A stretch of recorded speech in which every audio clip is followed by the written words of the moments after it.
go.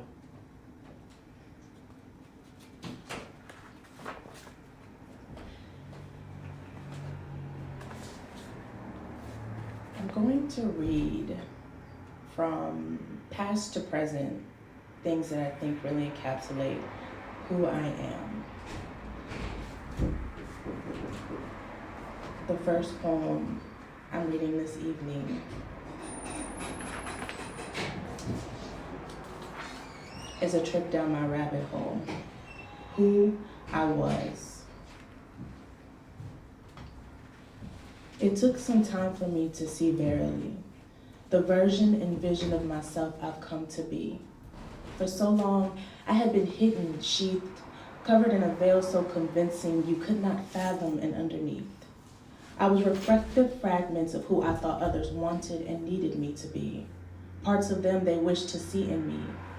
I people pleased, and for some time it pleased me back, until the cost of this way of living I could no longer pay back. I felt attacked by my own psyche. To me it screamed, "This is how it's supposed to be." But if that were true, then why to my detriment was I feeling so diseased?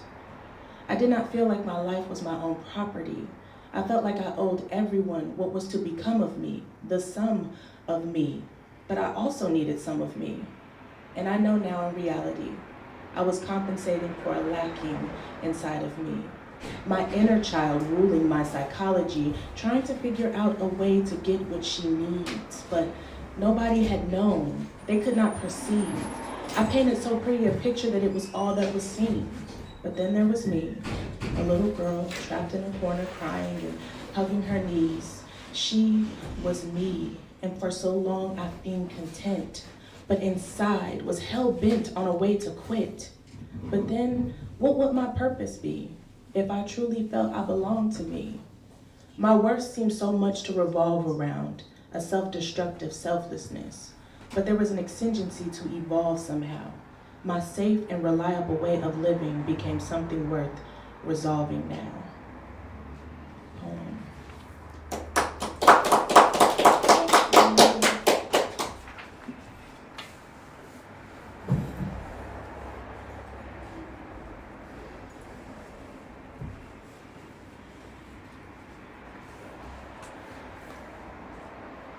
This next piece is very much how I feel a lot of the time. It's called Junk Drawer.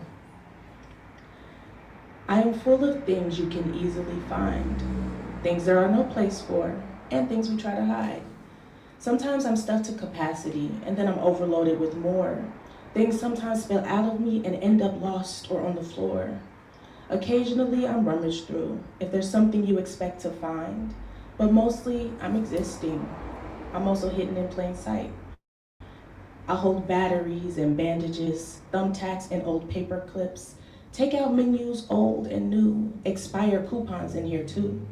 And if you should search for things that are hard to find, you might just take something of mine. But I am always here to share and bring you back to what you've lost. For nothing's ever really gone. We either find it or just move on. Oh.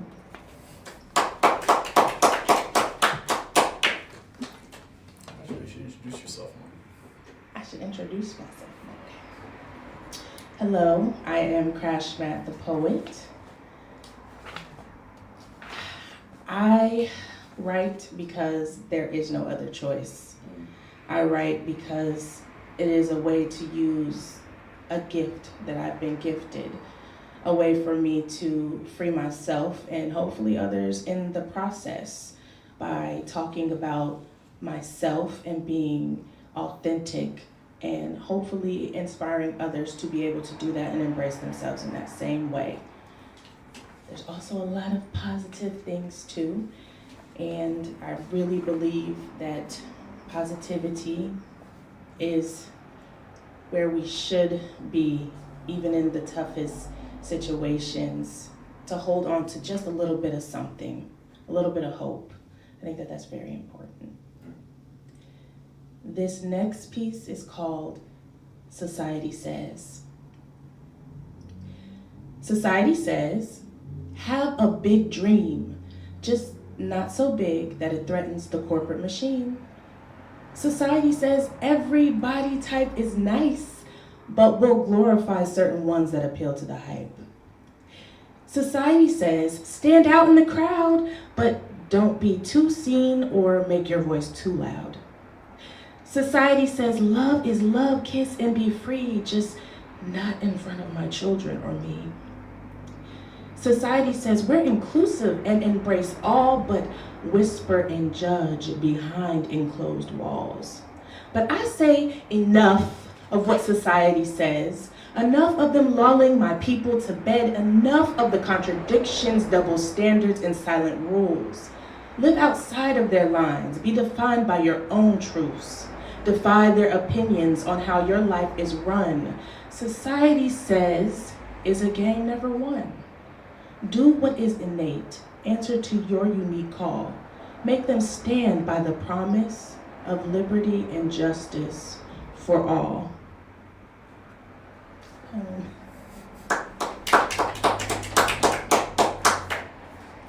Thank you.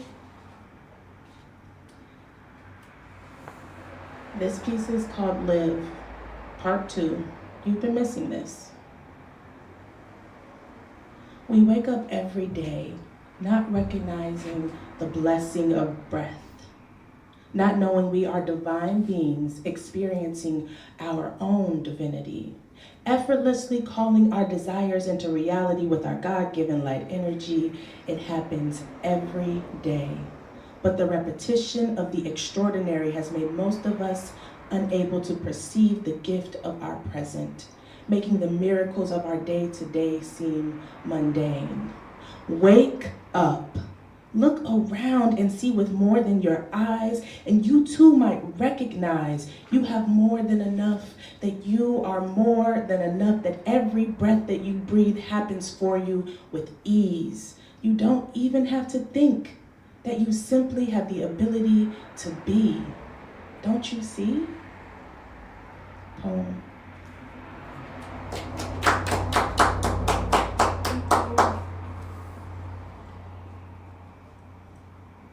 This is a short musing called What's Your Answer? Don't you get tired of pretending? Fighting so hard to make it seem like you're not drowning when all your dreams are of swimming?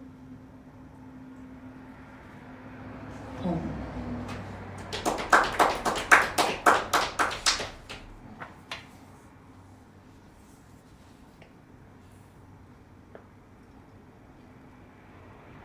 This next piece is called Giving Myself a Chance. Let my self-love and self-care not be confused with selfishness. I'm still coming off a bad spell of unrequited selflessness. I'm a reformed, former people pleaser. I kept on believing that pleasing people would make them love me, that in my time of need they would care for me in return. I grew up with the saying, treat others how you'd want to be treated, you know? But it inspired no such thing. I was emptied by those I'd filled up, drained of my own essence, as I found myself bested by my investment in others with nothing to show for it.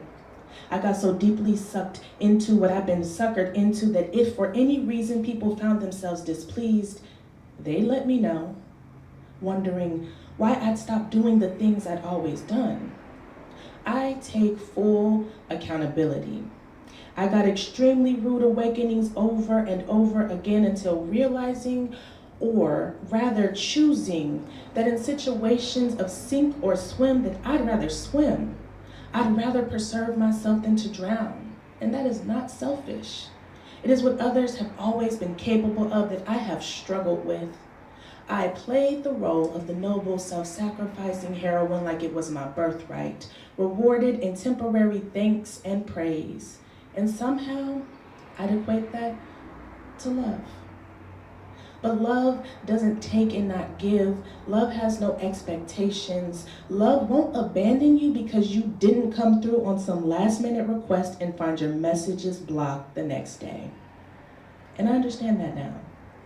So I've been repairing and building up my mental and emotional health, seeing the worth and wealth inside of myself, giving me my time, showing myself the grace I'd readily bestowed upon others without a second thought.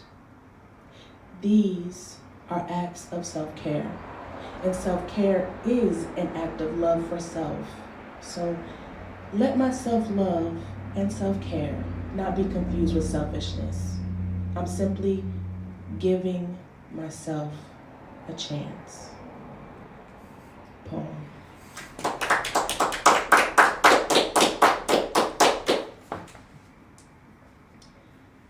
This next piece is called Poetic Guide, and it is actually in my very first poetry book, but it felt right to place it here as well and to read this today. There were two paths that I could take. I chose the road less traveled by. I know that this was no mistake, as no fate can keep us from the chosen way. I could not live with it might have been, had not or that or this. I chose this path with what it brings, all associated risks. Challenging as this path might be, I walk it daily, a step at a time. I cannot say I've never strayed or felt as though I'd fallen behind. But I am a woman phenomenally. Even when I fall down, still I rise. Knowing why the caged birds sing, I sing my own melodies, longing to be free. I look down this path as far as I can see. I'm not quite sure what's waiting afar, but maybe if I can keep up my stride valiantly, then ages hence, this could be your guide. Poem.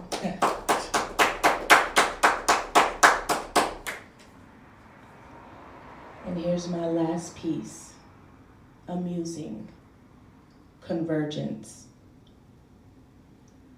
Starting over again is such a fickle concept, one that feels like a loss and at the same time, brand new possibilities. The reality is that it's always both, speaking to the duality of me. So I'm choosing to embrace this new beginning. Thank you. Yay.